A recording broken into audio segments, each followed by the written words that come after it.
Unsay imong obrahon noy? So, karon naghimo ko og kape. Kana siya sa man siya noy. Ano siya coffee powder or which is known as native coffee powder. Okay. So, first step is we're gonna put this into the mixing. Ano na? Basay, butang dili nga. Sige. Do not tell if how many spoon. Kailangan sundon.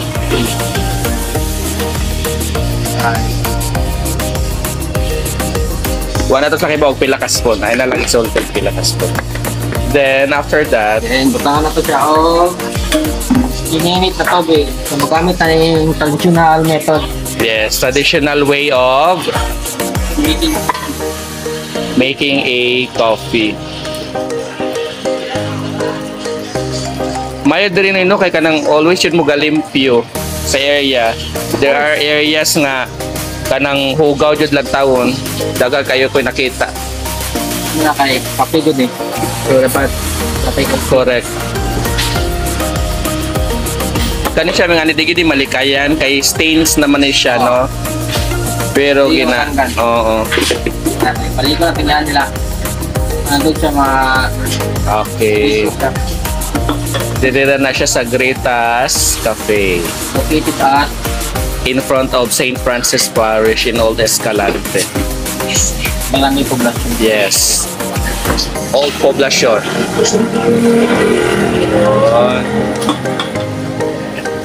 For how many years nakadiri ka obra no eh? I mean gabantay sa imong kapihan no eh. Sa karon mag 2 years na.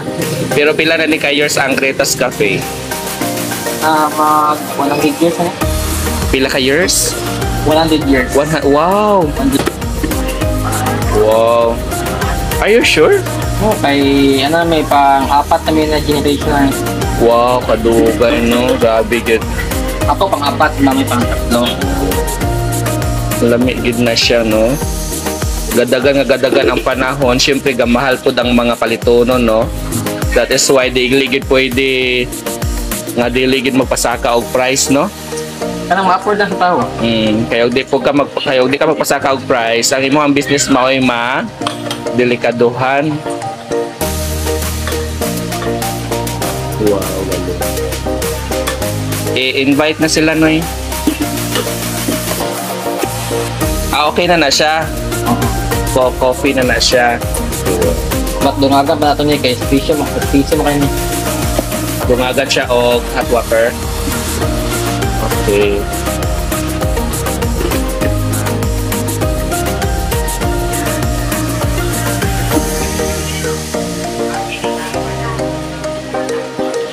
Yeah, that's how you're going to make a native coffee.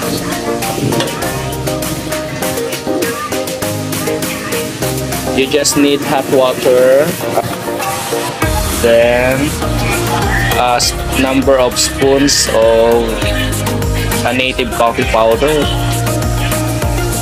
Then you just mixed it into hot water. Only in Greta's Cafes. Okay.